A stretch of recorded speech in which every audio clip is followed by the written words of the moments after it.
എല്ലാവർക്കും നമസ്കാരം. നോക്കണോ? എനിക്ക് ഒന്നാമത് നീളമില്ല, അത്രേ ഉള്ളൂ. പണ്ടേക്ക് ഞാനൊരു പ്രസംഗം വരുന്നുള്ള ഇനി തടിക്കട്ട പ്രസംഗപ്പെടുത്തിലിടണം. എല്ലാവർക്കും നമസ്കാരം. നമ്മൾ തെരഞ്ഞെടുപ്പിന്റെ അന്തിമ ഘട്ടത്തിലേക്ക് പ്രചരണ പരിപാടികൾ നീങ്ങിക്കൊണ്ടിരിക്കുന്ന ഒരു സമയമാണ്. കഴിഞ്ഞ 3-4 ദിവസങ്ങളായിട്ട് പ്രധാന രാഷ്ട്രീയ പാർട്ടികളുടെ എല്ലാം പ്രകടന പത്രികകൾ പുറത്തിറങ്ങിയതായി നമുക്കെല്ലാവർക്കും അറിവുള്ളതാണ്. എനിക്ക് ഈ നാട്ടിലെ പ്രബുദ്ധരായ ജനങ്ങളോട് അഭ്യർത്ഥിക്കാനുള്ളത്, 3 പ്രധാന കക്ഷികളുടെയും തെരഞ്ഞെടുപ്പ് പത്രികകളെ സൂക്ഷ്മമായി വിശകലനം ചെയ്തിട്ട് നിങ്ങളുടെ സമ്മതിദാന അവകാശം വിനിയോഗിക്കണമെന്നാണ് അഭ്യർത്ഥിക്കാനുള്ളത്. ദേശീയ ജനാധിപത്യ സഖ്യം 2047 മുൻപിൽ കണ്ടുകൊണ്ട് രാജ്യം അതിന്റെ 100ാം സ്വാതന്ത്ര്യദിനം ആഘോഷിക്കുന്ന വർഷത്തെ മുന്നിൽ കണ്ടുകൊണ്ട് ഏറെ പ്രത്യാശ നൽകുന്ന, പ്രതീക്ഷ നൽകുന്ന, സാധാരണ ജനങ്ങൾക്ക് ആശ്വാസം നൽകുന്ന ഒരു പ്രകടന പത്രിക പുറത്തിറക്കിയപ്പോൾ രാജ്യത്തെ പ്രധാന പ്രതിപക്ഷമായ കോൺഗ്രസ് ഒരു വിനാശകരമായ മാനിഫെസ്റ്റോയാണ് പുറത്തിറക്കിയിരിക്കുന്നത്. ദേശീയ ജനാധിപത്യ സഖ്യം ആശ്വാസകരമായ മാനിഫെസ്റ്റോ പുറത്തിറക്കിയപ്പോൾ കോൺഗ്രസ് വിനാശകരമായ മാനിഫെസ്റ്റോയാണ് പുറത്തിറക്കിയത്. അതോടൊപ്പം തന്നെ ദേശീയ രാഷ്ട്രീയത്തിൽ വലിയ റോളൊന്നുമില്ല എങ്കിലും ഇടതുപക്ഷവും അവരുടേതായ ഒരു പ്രകടന പത്രിക പുറത്തിറക്കിയിട്ടുണ്ട്. കേരളത്തിലെ പ്രധാന കക്ഷി എന്ന നിലയിൽ CPMന്റെ പ്രകടന പത്രികയെ കൂടി ജനങ്ങൾ വിലയിരുത്തണമെന്നാണ് ഞങ്ങൾക്ക് അഭ്യർത്ഥിക്കാനുള്ളത്. ഈ 3 പ്രകടന പത്രികകളും സസൂക്ഷ്മം നിരീക്ഷിച്ചാൽ അതിൽ കോൺഗ്രസിൻ്റെതായ പ്രകടന പത്രികയും CPMന്റെ പ്രകടന പത്രികയും ഈ രാജ്യത്തെ ജനങ്ങളെ മതത്തിന്റെ പേരിൽ വിഭജിച്ച് രാഷ്ട്രത്തെ തന്നെ നശിപ്പിക്കാൻ ഉള്ള ആശയങ്ങൾ പ്രോത്സാഹിപ്പിക്കുന്ന പ്രകടന പത്രികയാണ് എന്ന് ഒറ്റ നോട്ടത്തിൽ നമുക്ക് മനസ്സിലാകും. കോൺഗ്രസിന്റെ പ്രകടന പത്രിക ഏകദേശം 48 പേജുള്ള ന്യായപത്ര എന്ന പേരിലാണ് പുറത്തിറക്കിയിരിക്കുന്നത്. അതിലെ പ്രധാനപ്പെട്ട ചില നിർദ്ദേശങ്ങൾ: മതന്യൂനപക്ഷങ്ങൾക്ക് പ്രത്യേക വായ്പ, അവർക്ക് തൊഴിൽ പരിശീലനത്തിന് മതന്യൂനപക്ഷങ്ങൾക്ക് പ്രത്യേക പദ്ധതി, അവരുടെ വിദ്യാഭ്യാസത്തിന് പദ്ധതി, ആരോഗ്യരക്ഷയ്ക്ക് പദ്ധതി എന്നു മാത്രമല്ല, അതിലേറ്റവും കൗതുകകരമായി തോന്നിയത് സർക്കാരിന്റെ പബ്ലിക് വർക്കുകൾ കരാറ് കിട്ടുന്നതിന്, മതന്യൂനപക്ഷങ്ങൾക്ക് കിട്ടുന്നതിന് ആവശ്യമായ നടപടികൾ സ്വീകരിക്കും എന്നുപോലും കോൺഗ്രസിന്റെ പത്രികയിൽ സൂചിപ്പിച്ചിട്ടുണ്ട്. പിന്നെ പബ്ലിക് വർക്ക് കോൺട്രാക്റ്റുകൾ, സ്പോർട്സ്, സ്കിൽ ഡെവലപ്മെന്റ് ഇവയൊക്കെ മതത്തിന്റെ അടിസ്ഥാനത്തിൽ വീതം വയ്ക്കുമെന്നാണ് കോൺഗ്രസിന്റെ പ്രകടന പത്രിക പറയുന്നത്. എന്ന് മാത്രമല്ല, മതന്യൂനപക്ഷങ്ങൾക്ക് രാജ്യത്ത് പ്രത്യേക വ്യക്തി നിയമം നടപ്പാക്കുമെന്നും കോൺഗ്രസ് വാഗ്ദാനം ചെയ്തു. അതേസമയത്ത് CPIMന്റെ പ്രകടന പത്രിക അല്പം കൂടി കടന്ന ഒരു പ്രകടന പത്രികയാണ്. അവരെ കൊണ്ട് പ്രത്യേകിച്ച് റോളൊന്നും രാജ്യത്ത് നിർവഹിക്കാനില്ല എങ്കിലും അപ്പുറത്തെ വീട്ടിൽ തേങ്ങ ഉടയ്ക്കുമ്പോൾ ഒരു ചിരട്ടയെങ്കിലും നാം ഉടയ്ക്കണ്ടേ എന്ന ന്യായം കൊണ്ടായിരിക്കും CPM ഒരു പ്രകടന പത്രിക പുറത്തിറക്കിയിട്ടുണ്ട്. അതിലെ പ്രധാന നിർദ്ദേശം എല്ലാം റദ്ദാക്കും എന്നാണ് അവർ പറയുന്നത്. ഒന്നാമത്തെ കാര്യം, രാജ്യത്തിന്റെ ആണവായുധങ്ങൾ നിർവ്യാപനം ചെയ്യും. രാജ്യത്തിന്റെ ആണവായുധങ്ങൾ നിർവ്യാപനം ചെയ്യും എന്നാണ് ഇവരുടെ പ്രധാനപ്പെട്ട ഒരു വാഗ്ദാനം. അതോടൊപ്പം തന്നെ പറയുന്നു, CAA പിൻവലിക്കും, UAPA റദ്ദാക്കും, ഗവർണർ പദവി റദ്ദാക്കും, NEP രാജ്യം മുഴുവൻ 2 കൈയും നീട്ടി സ്വീകരിച്ച ദേശീയ വിദ്യാഭ്യാസ നയം റദ്ദാക്കും എന്ന് മാത്രമല്ല, മണി ലോണ്ടറിംഗ് ആക്ട്, കള്ളപ്പണം വെളുപ്പിക്കൽ നിരോധന നിയമം പോലും റദ്ദാക്കുമെന്നാണ് CPIMന്റെ വാഗ്ദാനം. നമ്മൾ നോക്കൂ, ഇതിനകത്ത് 1-2 കാര്യങ്ങൾ എടുത്തു പറയാനുള്ളത്. CAA റദ്ദാക്കുമെന്നാണ് CPMന്റെ പ്രകടന പത്രിക പറയുന്നത്. അപ്പോ നമ്മുടെ മുഖ്യമന്ത്രിയുടെ വാഗ്ദാനം വെള്ളത്തിൽ വരച്ച വരയായി എന്ന് നമുക്ക് മനസ്സിലായി. CAA നടപ്പാക്കില്ല എന്ന് പറഞ്ഞത് അവരുടെ പ്രകടന പത്രിക തന്നെ സമ്മതിച്ചിരിക്കുകയാണ്, രാജ്യത്ത് CAA നടപ്പായി എന്നുള്ളത്. അതുകൊണ്ടാണല്ലോ റദ്ദാക്കുമെന്ന് പറയുന്നത്. അപ്പൊ അങ്ങനെ എന്തിനാണ് ഈ കള്ളപ്പണം വെളുപ്പിക്കൽ നിരോധന നിയമമൊക്കെ റദ്ദാക്കുന്നത് എന്ന് എനിക്ക് മനസ്സിലായിട്ടില്ല. അപ്പൊ ഇത്തരത്തില് രാജ്യത്തെ മുഴുവൻ മതത്തിന്റെ അടിസ്ഥാനത്തില് രാജ്യത്ത് വിനാശകരമായ സാഹചര്യം പ്രോത്സാഹിപ്പിക്കുന്നതിനാവശ്യമായ പ്രകടന പത്രികയാണ് CPIM പുറത്തിറക്കിയിരിക്കുന്നത്. നമുക്ക് ജനങ്ങളോട് അഭ്യർത്ഥിക്കാനുള്ളത്, നിങ്ങൾ ഇത്തരം കള്ളപ്രചരണങ്ങളിൽ വീഴാതെ എന്താണ് ഈ രാജ്യത്തിന് ആവശ്യമായ കാര്യങ്ങൾ ഏത് രാഷ്ട്രീയ പ്രസ്ഥാനമാണ് മുൻപോട്ടേക്ക് വെക്കുന്നത് ആ പ്രസ്ഥാനത്തിന് വോട്ട് ചെയ്യണമെന്നാണ് ഞങ്ങൾക്ക് അഭ്യർത്ഥിക്കാനുള്ളത്. അതിലേറ്റവും എടുത്തു പറയേണ്ട ഒരു കാര്യം, ഭാരതീയ ജനതാ പാർട്ടിയുടെ പ്രകടന പത്രികയിൽ പറഞ്ഞിരിക്കുന്ന ഒരു കാര്യം, രാജ്യത്തെ എല്ലാ സീനിയർ സിറ്റിസൺസിനും പ്രതിവർഷം 5 ലക്ഷം രൂപയുടെ സൗജന്യ ഇൻഷുറൻസ് നൽകുമെന്നുള്ളത് വളരെ പ്രാധാന്യത്തോടുകൂടി ജനങ്ങൾ അറിയേണ്ട ഒരു കാര്യമാണ്. കാരണം അത് വളരെ രാജ്യത്തിന്റെ തന്നെ സാമൂഹിക ജീവിത ഘടനയെ, രാജ്യത്തിന്റെ സാമ്പത്തിക ഘടനയെ തന്നെ അടിമുടി പരിഷ്കരിക്കാൻ അല്ലെങ്കിൽ ബാധിക്കാൻ പോകുന്ന ഒരു തീരുമാനമാണ് അത്. കാരണം ഇപ്പോൾ ഞാൻ കഴിഞ്ഞ ദിവസം ഒരു സ്വകാര്യ ഇൻഷുറൻസ് കമ്പനികളുമായി ബന്ധപ്പെട്ട ചില അവരുടെ റേറ്റ് നോക്കുകയുണ്ടായി. നമ്മളുടെ ഇൻഷുറൻസ് റെഗുലേറ്ററി അതോറിറ്റിയുടെ കണക്കനുസരിച്ച് ഇപ്പൊ നമ്മുടെ കേരളത്തിൽ ഏകദേശം 17% ആൾക്കാർ സീനിയർ സിറ്റിസൺസ് ആണെന്നാണ് ഇപ്പോഴത്തെ ഒരു കണക്ക്, 2023 കണക്ക്. അത് 2036 ആകുമ്പോഴേക്കും 4/1 പേരും സംസ്ഥാനത്ത് സീനിയർ സിറ്റിസൺസ് ആകുമെന്നാണ് ഇപ്പോഴുള്ള കണക്കുകൾ പ്രകാരം നമുക്ക് മനസ്സിലാക്കാൻ സാധിക്കുന്നത്. അങ്ങനെ വരുമ്പോൾ സംസ്ഥാനത്തെ, ഞാൻ രാജ്യത്തെ മുഴുവൻ പറയുന്നില്ല, കേരള സംസ്ഥാനത്തെ 4/1 ജനങ്ങളെയും ക്രിയാത്മകമായി അവരെ സഹായിക്കുന്ന ഒരു പദ്ധതിയാണ് കേന്ദ്ര സർക്കാർ നടപ്പാക്കുന്നത്. അതിൽ പറയുന്നു, ഒരു 65 വയസ്സ് 70 വയസ്സിനും ഇടയിലുള്ള ഒരാൾക്ക് പ്രതിവർഷം 5 ലക്ഷം രൂപയുടെ ഇൻഷുറൻസ് കിട്ടണമെങ്കിൽ, ഇപ്പോൾ കേന്ദ്ര സർക്കാർ കൊടുക്കുന്നത് 5 ലക്ഷം രൂപയുടെ ഇൻഷുറൻസ് ആണ്. ഒരു വർഷത്തേക്ക് 5 ലക്ഷം രൂപയുടെ ഇൻഷുറൻസ് പരിരക്ഷ ഒരു വ്യക്തിക്ക് കിട്ടണമെങ്കിൽ GST അടക്കം 18% GST അടക്കം 33,287 രൂപയാണ് ഒരു പോളിസിക്ക് ചെലവാക്കേണ്ടത്. ഇത് നിങ്ങളുടെ പ്രായം 70-ന് മുകളിലും 75 വയസ്സിനും ഇടയ്ക്കാണെങ്കിൽ GST അടക്കം 38,349 രൂപയും, 76-നും 80-നും ഇടയ്ക്കാണെങ്കിൽ 43,861 രൂപയും, 81-നും 85-നും ഇടയ്ക്ക് പ്രായമാണ് എങ്കിൽ 58,970 രൂപയും, എബോ 85 ഇയേഴ്സ് ആണെങ്കിൽ ഏകദേശം 65,000 രൂപയും ഒരാള് ഇൻഷുറൻസിൽ ചെലവഴിക്കേണ്ടി വരും. അപ്പൊ ഇത് ഒരു സാധാരണ നമ്മുടെ എല്ലാവരുടെയും വീട്ടിൽ, നമ്മുടെയൊക്കെ അച്ഛനമ്മമാര് 65 വയസ്സിന് മുകളിൽ പ്രായമുള്ളവരാകാം.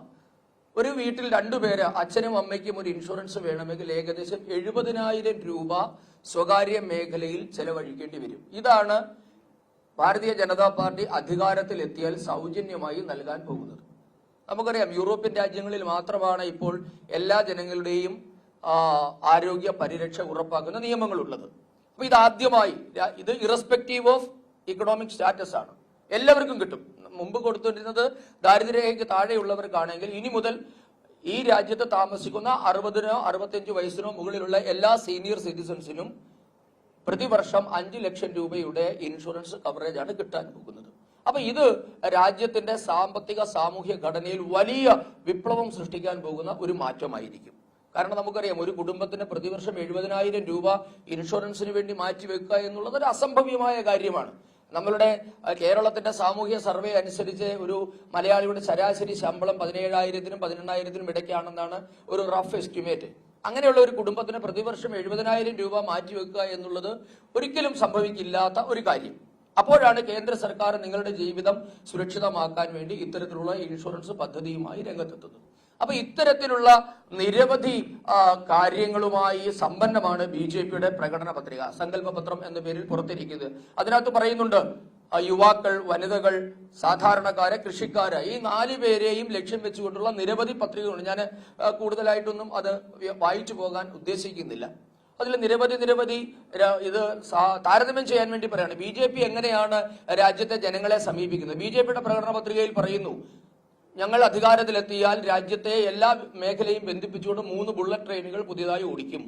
2036 ആകുമ്പോഴേക്കും രാജ്യത്ത് ഒളിമ്പിക്സ് നടത്താൻ ആവശ്യമായ അടിസ്ഥാന സൗകര്യങ്ങൾ വികസിപ്പിക്കും. വന്ദേ ഭാരത് ട്രെയിൻ, അത് സ്ലീപ്പറും ചെയർകാറും മെട്രോയുമായി 3ആയിട്ട് വിഭജിച്ച് വികസിപ്പിക്കും. എല്ലാ പൗരന്മാരെയും ഒരുപോലെ കാണുന്ന യൂണിഫോം സിവിൽ കോഡ് കൊണ്ടുവരും. ആയുഷ്മാൻ ഭാരത് 70 വയസ്സിന് മുകളിലുള്ളവർക്ക് നൽകും. അതോടൊപ്പം തന്നെ എല്ലാ ജനങ്ങൾക്കും പൈപ്പ് ലൈൻ വഴി ഗ്യാസ് എത്തിക്കും.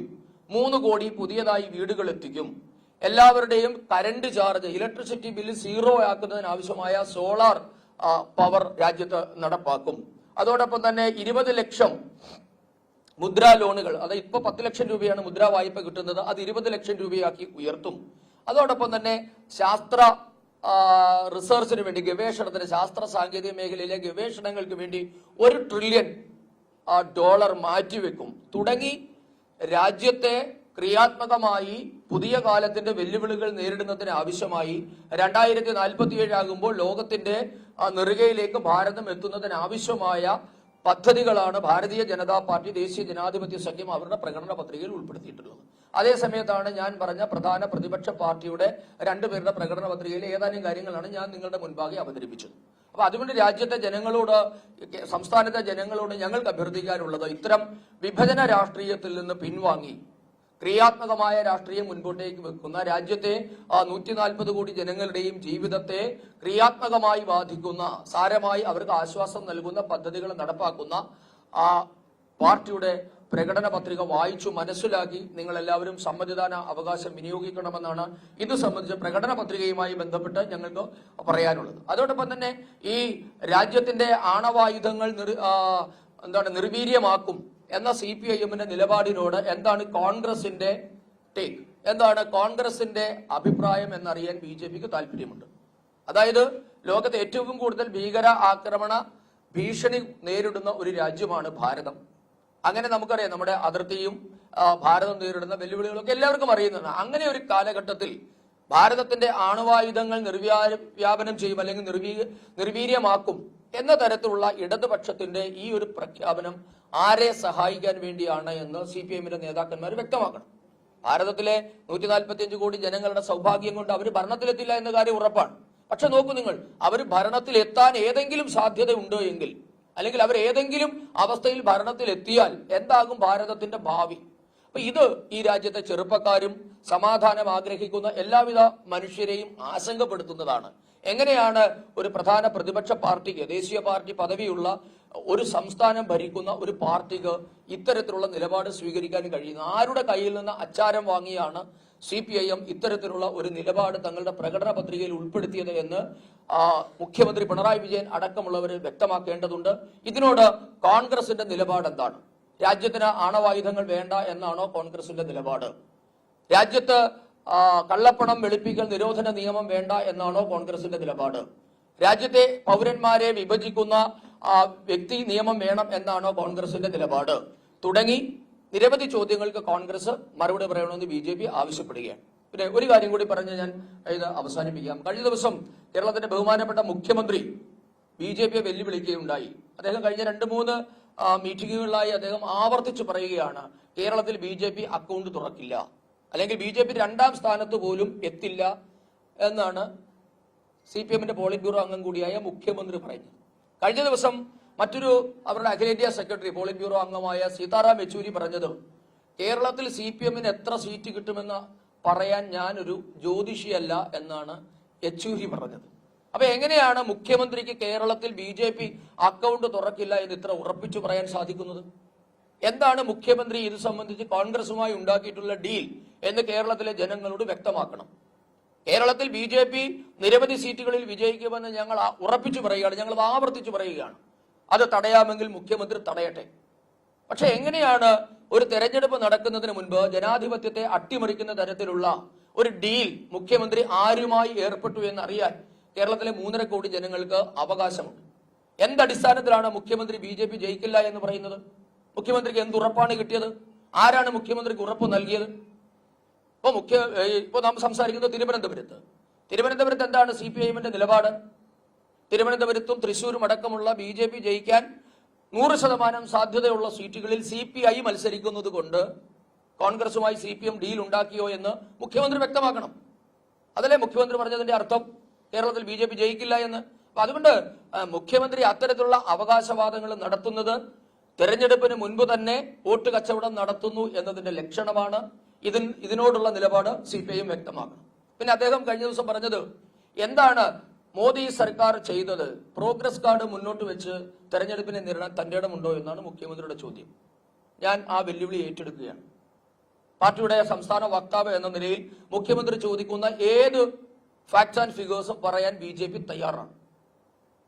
ഭാരതീയ ജനതാ പാർട്ടിയുടെ സങ്കല്പ പത്രത്തിൽ BJP മുൻപോട്ടേക്ക് വെച്ച കഴിഞ്ഞ മാനിഫെസ്റ്റോയിലെ 99% ഐറ്റവും നടപ്പാക്കി എന്ന് പറഞ്ഞു തന്നെയാണ് ഞങ്ങൾ തെരഞ്ഞെടുപ്പിനെ നേരിടുന്നത്.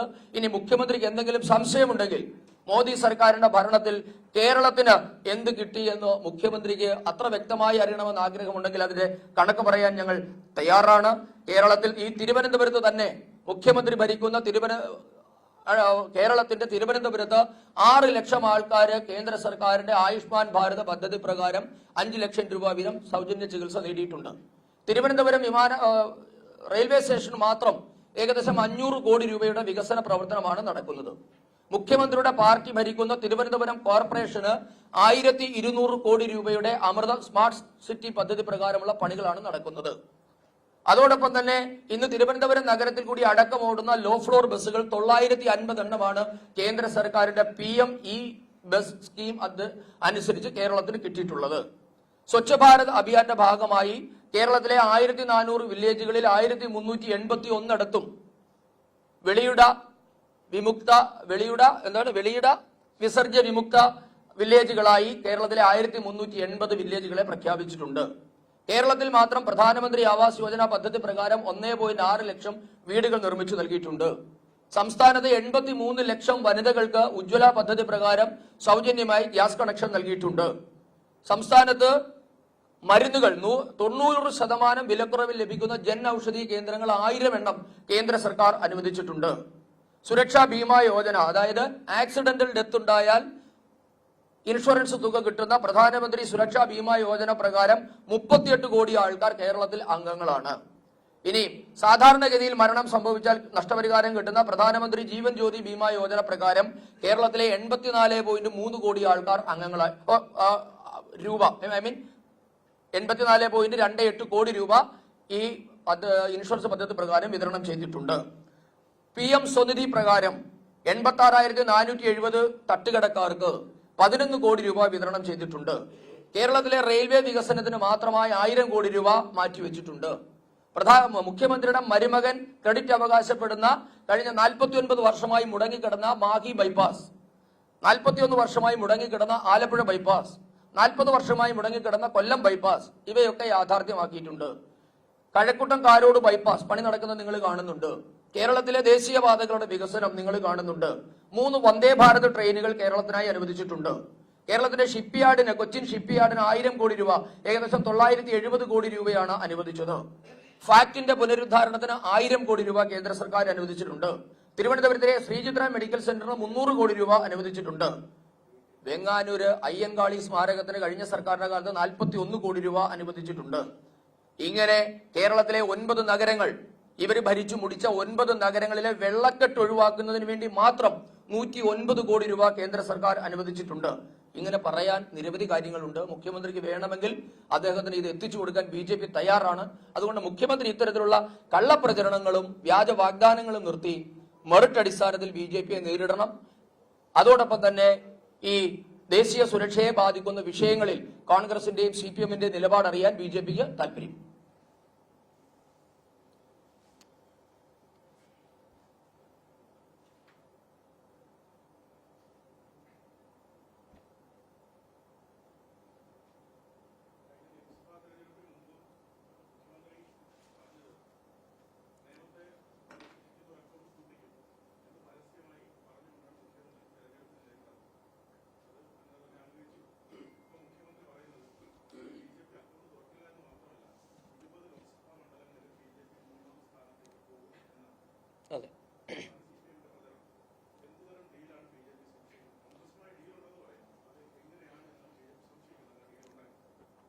കഴിഞ്ഞ തവണ നേമത്ത് BJPയുടെ അക്കൗണ്ട് പൂട്ടിക്കുമെന്ന് മുഖ്യമന്ത്രി പറഞ്ഞു.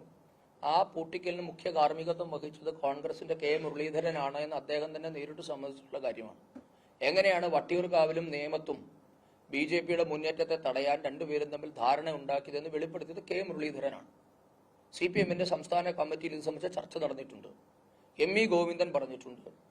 അന്തരിച്ച കോടിയേരി ബാലകൃഷ്ണൻ സംസ്ഥാനത്ത് വാർത്താ സമ്മേളനം നടത്തി പറഞ്ഞിരുന്നു എങ്ങനെയാണ് ഞങ്ങൾ BJPയുടെ അക്കൗണ്ട് പൂട്ടിച്ചതെന്ന്. അപ്പൊ ഇത് രഹസ്യമായ കാര്യമൊന്നുമല്ലല്ലോ. ഇത് അനുഭവമുള്ളത് കൊണ്ടാണ് പറയുന്നത്. കേരളത്തിൽ BJPയുടെ മുന്നേറ്റത്തെ നിങ്ങൾക്ക് മെറിറ്റോറിയസ് ആയി തടയാൻ സാധിക്കാത്തത് കൊണ്ട് അവിശുദ്ധമായ കൂട്ടുകെട്ടുണ്ടാക്കുകയാണ്. ഇത് ജനങ്ങളോടുള്ള വെല്ലുവിളിയാണ്. ഇതിനെയാണ് ഞങ്ങൾ ചോദ്യം ചെയ്യുന്നത്. അപ്പൊ അതാ ഞാൻ ചോദിക്കും, അങ്ങനെ ഉണ്ടെങ്കിൽ ഇവിടെ തെരഞ്ഞെടുപ്പ് വേണ്ടല്ലോ.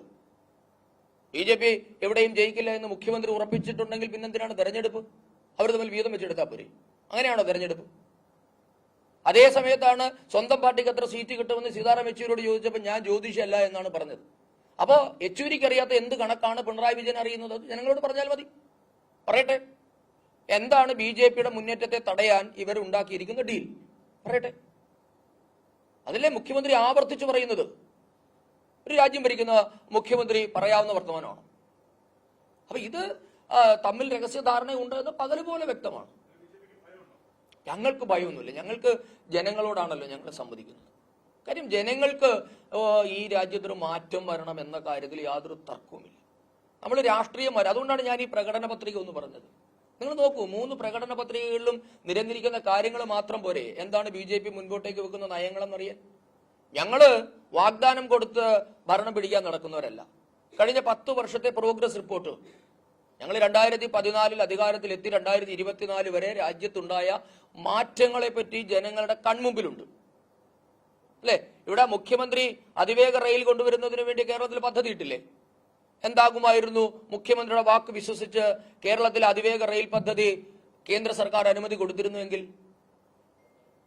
സംസ്ഥാന സർക്കാരിന്റെ കണക്ക് പ്രകാരം അല്ലെങ്കിൽ സംസ്ഥാന സർക്കാരിന്റെ കണക്ക് കൂട്ടലനുസരിച്ച് 2035 പൂർത്തിയാകുമെന്നാണ് പറയുന്നത്.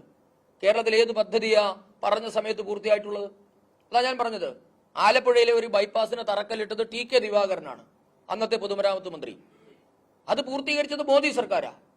മാഹി ബൈപ്പാസ് 49 വർഷം, 1/2 നൂറ്റാണ്ട് കാലമാണ് ആരാലും ശ്രദ്ധിക്കപ്പെടാതെ അനാഥമായി കിടന്നത്. ഇവരുടെ വാക്ക് നമ്മൾ വിശ്വസിക്കണം. 2035 കേരളയിൽ വരുമായിരുന്നോ? നോക്കൂ നിങ്ങൾ, നരേന്ദ്രമോദി പറഞ്ഞ് 24ാമത്തെ മണിക്കൂറിൽ വന്ദേ ഭാരത് കേരളത്തിൽ കൂടി ഓടിയില്ലേ? ആരെയും ഇറക്കി വിട്ടില്ലല്ലോ, ആരുടെയും വീട്ടിൽ മഞ്ഞ കുറ്റിയടിച്ചില്ലല്ലോ, ഒരു ഭൂമിയും ഏറ്റെടുത്തില്ലല്ലോ, ലക്ഷക്കണക്കിന് രൂപ ബാധ്യത ഉണ്ടായില്ലല്ലോ, ഒരു നീർച്ചാലും നികത്തിയില്ലല്ലോ, കേരളത്തിന്റെ പശ്ചിമഘട്ട മലനിരകൾ മുഴുവൻ ഇടിച്ചു നിരത്തിയില്ലല്ലോ. കേരളയില് നടപ്പാകുമായിരുന്നു എങ്കിൽ എന്തായിരുന്നു കേരളത്തിന്റെ ഭാവി എന്ന് നാം ഇന്ന് ചിന്തിച്ചു നോക്ക്. വന്ദേ ഭാരത് ഇന്ന് 140 കിലോമീറ്റർ വേഗത്തിലോടും. അതിന്റെ വളവ് നിവർത്തിയാൽ അത് 160 കിലോമീറ്റർ വരെ ആകുമെന്ന് എല്ലാ എക്സ്പേർട്സും പറയുന്നു. നമ്മുടെ റെയിൽ ലൈനുകളുടെ വളവ് നിവർത്തിയാൽ കേരളയിൽ വന്നിരുന്ന എത്ര കിലോമീറ്റർ ഓടും? അത് 160 കിലോമീറ്റർ ആണ് അവര് വാഗ്ദാനം ചെയ്യുന്ന സ്പീഡ്. എപ്പോഴാണ്? 2035. അപ്പോഴേക്കും ഇവിടെ ബുള്ളറ്റ് ട്രെയിൻ വന്നു കഴിയും. അടുത്ത സർക്കാരിന്റെ കാലഘട്ടത്തിൽ കേരളവും ആ ബുള്ളറ്റ് ട്രെയിൻ ലൈനിൽ ഉൾപ്പെടുമെന്ന് പ്രധാനമന്ത്രി പറഞ്ഞില്ലേ? അപ്പൊ ഞങ്ങൾ പറഞ്ഞതൊന്നും കപട വാഗ്ദാനങ്ങളല്ലല്ലോ. നരേന്ദ്രമോദി പറഞ്ഞ ഏത് പദ്ധതിയാണ് നടപ്പാകാതിരുന്നിട്ടുള്ളത്? അപ്പൊ അതുകൊണ്ട് കഴിഞ്ഞ 65 വർഷമായി വ്യാജ വാഗ്ദാനം കൊടുക്കുന്ന ഇടതുമുന്നണി വേണോ വലതുമുന്നണി വേണോ, അതോ പറഞ്ഞ കാര്യം നിറവേറ്റിയ BJP വേണോ? ഇതാണ് കേരളത്തിലെ ജനങ്ങളുടെ മുൻപാകെയുള്ള ഏക ചോയ്സ്. അതുകൊണ്ട് ഞങ്ങൾക്ക് ഭയമൊന്നുമില്ല. ഞങ്ങൾക്ക് ജനങ്ങളെ വിശ്വാസമാണ്. ജനങ്ങൾക്ക് ഞങ്ങളെ അറിയാം. കാരണം കഴിഞ്ഞ 10 വർഷമായി അവർ കണ്ടുകൊണ്ടിരിക്കുകയാണ്. BJPക്കെതിരെ പറയുന്നതല്ലാതെ കാര്യമായ കുഴപ്പങ്ങളൊന്നുമില്ല എന്ന് ജനം തിരിച്ചറിഞ്ഞ 10 വർഷങ്ങളാണ്. സ്വാഭാവികമായും അതിന്റെ ഒരു ഗുണം BJP സ്ഥാനാർത്ഥികൾക്ക് കിട്ടും.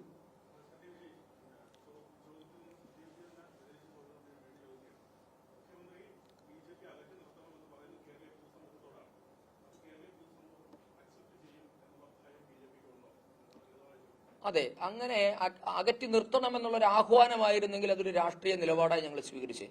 അങ്ങനെയല്ലല്ലോ അദ്ദേഹം പറയുന്നത്. അങ്ങനെയാണോ അദ്ദേഹം പറഞ്ഞത്? കേരളത്തിലെ പൊതുജനങ്ങളോട് ആവശ്യപ്പെട്ടോ BJP അകറ്റി നിർത്തണം എന്ന്? അങ്ങനെയല്ല പറഞ്ഞത്.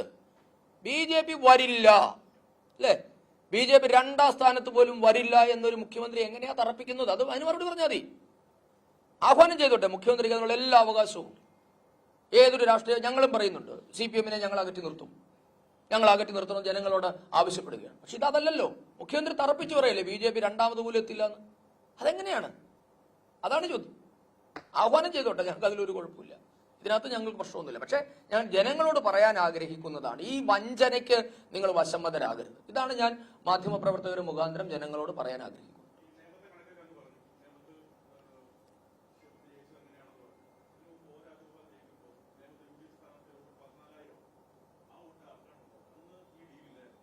അതുണ്ടെന്ന് കോൺഗ്രസ്സുകാർ പറഞ്ഞിട്ടുണ്ടോ? CPM പറഞ്ഞിട്ടുണ്ടോ? അവിടെ ജനങ്ങൾ വോട്ട് ചെയ്തതുപോലെ അല്ലല്ലോ. ഞങ്ങളാണ് പൂട്ടിച്ചത് എന്ന് അവകാശപ്പെട്ടില്ലേ? ഞങ്ങൾ ആരുടെടുത്തും പറഞ്ഞിട്ടില്ലല്ലോ ഞങ്ങൾ കോൺഗ്രസുമായി ഡീൽ ഉണ്ടാക്കിയ ജയിച്ചത്. ഞങ്ങൾ എവിടെയും പറയാൻ പോയില്ല. CPM-ന്റെ സംസ്ഥാന സെക്രട്ടറി കോടിയേരി ബാലകൃഷ്ണൻ, അദ്ദേഹത്തിന്റെ സൗണ്ട് ബൈറ്റ് നിങ്ങളുടെ എല്ലാവരുടെയും ലൈബ്രറിയിൽ ഉണ്ടാകുമല്ലോ. അദ്ദേഹമല്ലേ പറഞ്ഞത്? K. മുരളീധരനല്ലേ പറഞ്ഞത്? അതുകൊണ്ട് ഇതൊരു ഇവിടെ നടന്നിട്ടുള്ള വോട്ട് കച്ചവടത്തിനെ പറ്റിയാണ് ഞങ്ങൾ പറഞ്ഞത്. ഒരു പ്രീസിഡൻസ് ഉണ്ട് ഇവിടെ, അതേപ്പറ്റി പറഞ്ഞതേ ഉള്ളൂ. അത് ജനങ്ങൾ ജാഗ്രതയോടുകൂടി ഇരിക്കണം, അത്രേ ഉള്ളൂ.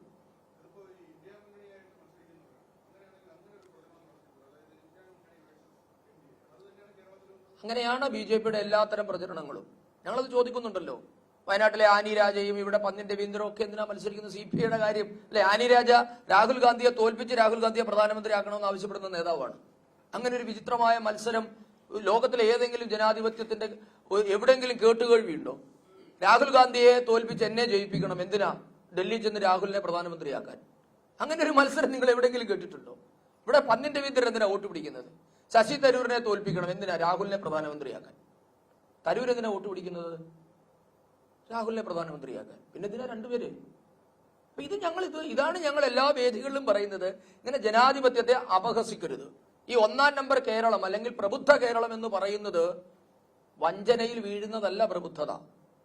ഇവർ പറ്റിക്കുകയാണ്, ടേക്കൺ ഫോർ ഗ്രാൻഡഡ് ആണ്. എല്ലാവരും ഞങ്ങൾക്ക് വോട്ട് ചെയ്തുകൊള്ളും എന്ന ഒരു അമിത ആത്മവിശ്വാസത്തിന്റെ പുറത്തുണ്ടാകുന്ന ഡയലോഗുകളാണ് ഇതൊക്കെ. നടക്കട്ടെ.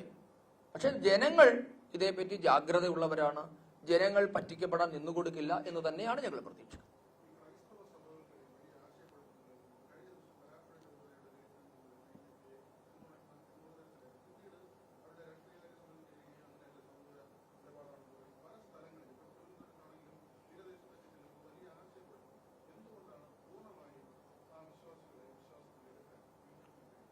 അല്ല, അതിന് ആ ചോദ്യത്തിൽ തന്നെ അതിനുള്ള ഉത്തരവുണ്ട്. കാര്യം എന്താ? സ്പോണ്ടേനിയസ് ആയിട്ട് വരുന്ന റിയാക്ഷൻസ് മുഴുവൻ BJP പിന്തുണയ്ക്കണമെന്നാണ്. പിന്നീട് രാഷ്ട്രീയ കാര്യ സമിതി ചേരുമ്പോഴാണ് വേണോ വേണ്ട എന്നുള്ള സംശയം ഉണ്ടാകുന്നത്. അപ്പൊ അവിടെ രാഷ്ട്രീയം കടന്നു വരുന്നതിന്റെ കുഴപ്പമാണ്. അത്രേ ഉള്ളൂ. ജനങ്ങൾ എന്തായാലും BJPയെ സഹായിക്കുമെന്ന കാര്യം ഞങ്ങൾക്ക് ഉറപ്പാണ്. ഞങ്ങൾ അതിനകത്ത് അങ്ങനെ ഈ മുഖ്യമന്ത്രി മതം തിരിച്ചെണ്ണുന്ന പോലെ ഞങ്ങൾ തിരിച്ചെണ്ണാൻ പോകുന്നില്ല. ഞങ്ങൾ ജനങ്ങളോടാണ് സംവദിക്കുന്നത്. മലയാളികളോടാണ് ഞങ്ങളുടെ സംസാരം. ഞങ്ങളിവിടെ പറയുന്നില്ല ക്രിസ്ത്യൻ വോട്ട്, മുസ്ലിം വോട്ട്, ഞങ്ങൾ അങ്ങനെ എണ്ണാറില്ലല്ലോ. പലയിടത്തും അതുകൊണ്ടായിരിക്കുമല്ലോ ഞങ്ങൾ തോൽക്കുന്നത് പോലും. ഞങ്ങൾ അങ്ങനെ എണ്ണി ശീലിച്ചിട്ടില്ല. പക്ഷെ മുഖ്യമന്ത്രി അടക്കമുള്ളവരുടെ മതം തിരിച്ചെണ്ണുകയാണ്. അതാ ഞങ്ങളുടെ ആശങ്ക അവിടെയാണ്. എങ്ങോട്ടാണ് ഇവർ കേരളത്തെ നയിക്കുന്നത്? എന്തിനാണ് മതം തിരിച്ചെണ്ണുന്നത്? ഇപ്പൊ CAA കാര്യത്തിൽ പച്ചവർഗീയതല്ലേ മുഖ്യമന്ത്രി പറയുന്നത്? ഈ ഇന്ത്യ വിഭജന കാലഘട്ടത്തിൽ നാം കേട്ടിട്ടുണ്ട്, ഇന്ത്യയെ പാകിസ്ഥാനിൽ നിന്നും ഭാരതത്തിലേക്ക് ജീവനും കൊണ്ട് ഓടി വന്നവരുടെ ഉടുമുണ്ടഴിച്ച് പരിശോധിച്ചതായിട്ട്. കാര്യം ഇവർ സുന്നത്ത് ചെയ്തതാണോ എന്ന് നോക്കാൻ. അതേ പണിയല്ലേ മുഖ്യമന്ത്രി എന്ത് ചെയ്യുന്നത്? ദേശീയ നേതാക്കന്മാരുടെ പോലെ ഉടുമുണ്ടഴിച്ച് നോക്കുക, അവൻ ഹിന്ദുവാണോ മുസ്ലിമാണോ? ഒരു മുഖ്യമന്ത്രിക്ക് ചേർന്ന നടപടിയാണ്. അദ്ദേഹം പറഞ്ഞല്ലേ ഭാരത് മാതാ കീ ജയ് എന്നുള്ളത് ഏതോ മുസ്ലിമാ വിളിച്ചത്. അതുകൊണ്ട് നമുക്കെന്താ? നോക്ക് എത്ര നികൃഷ്ടമാണ് ഒരു മുഖ്യമന്ത്രിയുടെ മനസ്ഥിതി. ഇത്തരം നികൃഷ്ടമായ മാനസികാവസ്ഥയുള്ള ഒരു മുഖ്യമന്ത്രി കേരളം ഭരിച്ചിട്ടുണ്ടോ? ഭാരതമാതാവിന് ജയ് വിളിക്കുന്നത് ആരായാൽ എന്താ? നാളെ ഒരു IS ഭീകരന് മനംമാറ്റമുണ്ടായി ഭാരതമാതാവിനെ പ്രകീർത്തിക്കാൻ തയ്യാറായാൽ അതും ഏറ്റുവിളിക്കും ഞങ്ങൾ. ഇവിടെ ഭാരതത്തോടുള്ള നിങ്ങളുടെ നിലപാടാണ് പ്രശ്നം, അതിന് മതം ഒരു പ്രശ്നമല്ല. എന്തിനാണ് മുഖ്യമന്ത്രി മതം തിരിച്ചെണ്ണുന്നത്? ഇന്നേ വരെ ഇന്ത്യയുടെ പൊതുസമൂഹത്തിൽ ആരെങ്കിലും ചോദിച്ചിട്ടുണ്ടോ ഈ മുദ്രാവാക്യം ഉയർത്തിയത് ആരാണ്? മുസ്ലിമാണ് എന്ന് ഞങ്ങൾ പറഞ്ഞിട്ടുണ്ടോ? അപ്പൊ ഇവിടെ അതാ ഞാൻ പറഞ്ഞത്, ദേശീയ നേതാക്കന്മാരുടെ പോലും ഉടുമുണ്ടഴിച്ച് മുഖ്യമന്ത്രി പരിശോധിക്കുക. സ്വാതന്ത്ര്യ സമര നേതാക്കന്മാരെ പരസ്യമായി നഗ്നരാക്കി നിർത്തി അവരുടെ മതം തിരിച്ച് എണ്ണുന്ന മുഖ്യമന്ത്രിയുടെ പരിപാടി അവസാനിപ്പിക്കണം. നിങ്ങൾ 4 വോട്ടിന് വേണ്ടി ആരെയും കൂട്ടുപിടിച്ചോളൂ. പക്ഷെ എന്തിനാണ് സമൂഹത്തിൽ വിഭജനം ഉണ്ടാക്കുന്നത്? SDP-യുടെ പിന്തുണ ഇപ്പൊ സ്വീകരിക്കുന്നതുമായി ബന്ധപ്പെട്ട് ഇത് തന്നെയല്ലേ നടന്നുകൊണ്ടിരിക്കുന്നത്? അതുകൊണ്ട് ഞങ്ങൾക്ക് പറയാനുള്ളത് ഈ മതവിഭജനം, സമൂഹത്തിലുള്ള വിഭജന രാഷ്ട്രീയം അവസാനിപ്പിക്കുക. നമുക്ക് മെറിറ്റോറിയസ് ആയിട്ട് സംസാരിക്കാം. തിരുവനന്തപുരത്തെ പറ്റിയാണ് സംസാരിക്കുന്നതെങ്കിൽ കഴിഞ്ഞ 15 വർഷമായി MP എന്താണ് തിരുവനന്തപുരത്തിന് ചെയ്യുന്നത്? ഒരു ഓപ്പൺ ഡിബേറ്റിന് ഞങ്ങൾ തയ്യാറാണ്. ഉണ്ടോ? ഞാനിപ്പോ ഇങ്ങോട്ട് വരുമ്പോ ഈ നമ്മളുടെ തിരുവനന്തപുരം MP-യുടെ അവരുടെ പ്രകടന പത്രികയിലെ ഒരു അവകാശവാദം, അദ്ദേഹത്തിന്റെ നാഴികക്കല്ലുകൾ എന്ന് പറഞ്ഞ് നിങ്ങൾ കണ്ടിട്ടുണ്ടാകും. അദ്ദേഹത്തിന്റെ നേട്ടങ്ങളിലെ നാഴികക്കല്ലുകൾ: 1, NH ബൈപ്പാസ് കഴക്കൂട്ടം കാരോട്, വിഴിഞ്ഞം തുറമുഖം, റെയിൽവേസ്, വിമാനത്താവളം, COVID-19 ദുരിതാശ്വാസ നടപടി. കഴിഞ്ഞ 5 വർഷത്തെ ഇവിടുത്തെ സിറ്റിംഗ് MP-യുടെ നാഴികക്കല്ല് നേട്ടം, മൈൽ സ്റ്റോൺ അച്ചീവ്മെന്റ്സ് അല്ലെ, അങ്ങനെയല്ലേ എന്റെ ഇംഗ്ലീഷ് അല്ലെ? അദ്ദേഹത്തിന്റെ മൈൽ സ്റ്റോൺ അച്ചീവ്മെന്റ്സ് ആണ്. NH ബൈപ്പാസ് കഴക്കൂട്ടം കാരോട്, ഞാനൊന്നും പറയുന്നില്ല. വിഴിഞ്ഞം തുറമുഖം, ഒന്നും പറയാനില്ല. റെയിൽവേസ്, വിമാനത്താവളം. പിന്നെ അടുത്തതാണ് COVID-19 ദുരിതാശ്വാസ നടപടി. ഒരു MP-യുടെ നേട്ടമാണ്. ഞാൻ വ്യക്തിപരമായി അധിക്ഷേപിക്കുകയല്ല. അത് വീണ്ടും ഉണ്ട്. ബാഴ്സലോണ നടത്താൻ നോക്കൂ, ഇവിടെ എഴുതിയുണ്ട് പൂർത്തിയാക്കാനുള്ള പദ്ധതി. തിരുവനന്തപുരം ബാഴ്സലോണ ഇരട്ട നഗരം പദ്ധതി തിരുവനന്തപുരം എയിംസ്, തിരുവനന്തപുരം മെട്രോ, ഹൈക്കോടതി ബെഞ്ച്, പൈപ്പ് ലൈനിൽ കിടക്കുന്ന പദ്ധതികളാണിത്. ഇതേപ്പറ്റി ചർച്ചയുള്ളൂ. നമ്മുടെ ചോദ്യം ഇവിടെ എന്താണ് കഴിഞ്ഞ 15 വർഷമായിട്ട് ഈ MBA കൊണ്ട് തലസ്ഥാന നഗരവാസികൾക്ക് ഉണ്ടായ നേട്ടം? ഞങ്ങളുടെ നാട്ടിലൊരു നാട്ടുഭാഷയുണ്ട്, മാക്രി എടുത്താൽ വെള്ളം കയറുക എന്ന്. തിരുവനന്തപുരത്തെ തമ്പാനൂരോട്ട് ചെന്നാൽ മതി അല്ലേ? നോക്കൂ നിങ്ങൾ, വലിയ തലസ്ഥാന, പ്രബുദ്ധ കേരളത്തിന്റെ തലസ്ഥാന നഗരിയാണ്.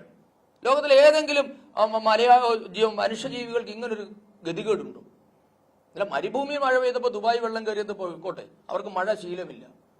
വർഷത്തിൽ 6 മാസം മഴ കിട്ടുന്ന ഒരു തലസ്ഥാന നഗരിയിലാണ് വെള്ളം കയറുക. വെള്ളം കയറിയാൽ ആമേഴഞ്ചാൻ തോട്ടിലെയും കരമനയിലെയും കിള്ളിയാറ്റിലെയും മുഴുവൻ മാലിന്യവുമാണ് റെയിൽവേ സ്റ്റേഷനിലും ബസ് സ്റ്റാൻഡിലും ഉള്ളത്. ഇതാണ് MPയുടെ നേട്ടം. ഈ തിരുവനന്തപുരം കോർപ്പറേഷൻ ഉണ്ടായ കാലം മുതൽ CPM അല്ലേ കോർപ്പറേഷൻ ഭരിക്കുന്നത്? എന്താ ചെയ്തത്? അപ്പൊ അതുകൊണ്ട് ഇവർക്ക് ഇത്തരം കാര്യങ്ങളെ പറ്റി ചർച്ച ചെയ്യാനുള്ള തന്റെ ഇടമില്ല. ഞങ്ങൾ വെല്ലുവിളിക്കുക, വികസന കാര്യങ്ങൾ ചർച്ച ചെയ്യും. എന്താ മോദി ചെയ്തതും പിണറായി ചെയ്തതും ഉമ്മൻചാണ്ടി ചെയ്തതും തമ്മിൽ നമുക്കൊരു ഡിബേറ്റ് വെക്കാം. തന്റെ ഇടമുണ്ടോ?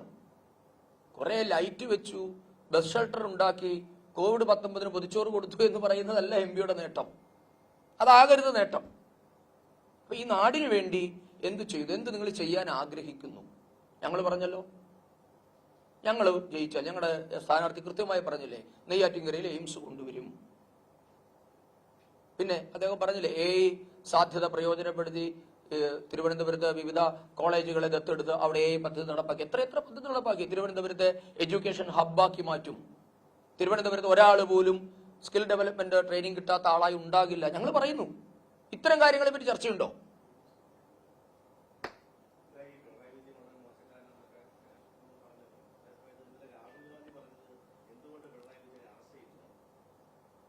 ഇതേ രാഹുൽ ഗാന്ധിയാണ് കേജ്രിവാളിനെ അറസ്റ്റ് ചെയ്തപ്പോൾ തെരുവിൽ കിടന്ന് നെഞ്ചത്തടിച്ച് വിലപിച്ചത്. ഞാൻ പറയല്ലേ, ഈ എന്താ പറയുന്നത്, ഈ രാഹുൽ ഗാന്ധി പ്രസംഗിക്കുന്ന വയനാട്ടിൽ നിന്ന് 15 കിലോമീറ്റർ അപ്പുറത്തോട്ട് പോയാൽ ബാംഗ്ലൂർ, മൈസൂർ എത്തും. എന്താ അവിടെ ചെല്ലുമ്പോൾ ആരാ ഇവരുടെ നേതാക്കന്മാര്?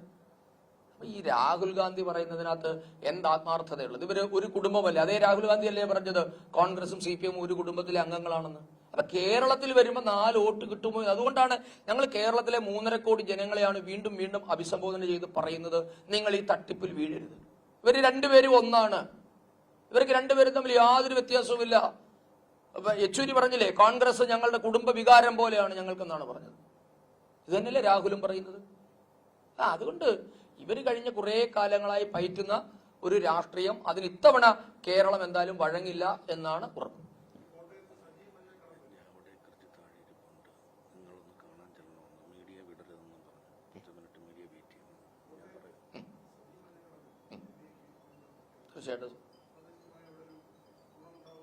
തീർച്ചയായിട്ടും. പിന്നെ സജി മഞ്ഞക്കിടമ്പ് അവിടുത്തെ UDFന്റെ ചെയർമാനും കേരള കോൺഗ്രസിന്റെ ജില്ലാ പ്രസിഡന്റും ആയിരുന്ന ആളല്ലേ. സ്വാഭാവികമായും അങ്ങനെ അതാ ഞാൻ പറഞ്ഞത്, ഈ പുരോഗമനപരമായി അല്ലെങ്കിൽ ജനാധിപത്യപരമായി ചിന്തിക്കുന്ന ഏതൊരാൾക്കും എത്തിച്ചേരാൻ പറ്റുന്ന അവസാനത്തെ ആലയം BJP ആണ്. അത് യാതൊരു തർക്കവുമില്ല. അതുകൊണ്ടാണ് ഞങ്ങൾ ഇവരെ ഒന്നും വ്യക്തിപരമായി അധിക്ഷേപിക്കാത്തത്.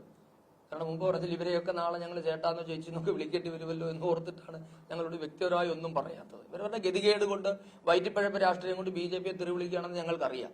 ഇവരുടെയൊക്കെ ഉള്ളിൽ ഞങ്ങളോടുള്ള ബഹുമാനമുണ്ട്, സ്നേഹമുണ്ട്. ഞങ്ങൾ അധികാരത്തിലെത്തണം. ഇവർ തന്നെ പറയുന്നുണ്ട്, കോൺഗ്രസ്സുകാർ തന്നെ പറയുന്നുണ്ട്, ഇവിടെ നമ്മൾ ഇങ്ങനെയൊക്കെ പറയും, പക്ഷെ നാട് രക്ഷപ്പെടണമെങ്കിൽ മോദി വരണമെന്നാണ് ഇവരുടെ എല്ലാവരുടെയും ആഗ്രഹം. അതുകൊണ്ട് ഞങ്ങളിലേക്ക് കൂടുതൽ ആൾക്കാർ വരും എന്ന കാര്യം ഞങ്ങൾക്ക് ഉറപ്പാണ്. സജി മഞ്ഞക്കടമ്പിലിനെ ഞങ്ങൾ സ്വാഗതം ചെയ്യണം. ഓക്കെ, ഒരു 10 മിനിറ്റ് പ്രകാശ് ജാവ്ദേക്കർജിക്ക് നിങ്ങളെ ഒന്ന് കാണണം. 10 മിനിറ്റ് വെയിറ്റ് ചെയ്യണം. ഇപ്പൊ പോകരുതായിരുന്നു, ഒരു 10 മിനിറ്റ് റിക്വസ്റ്റ് ആണ്.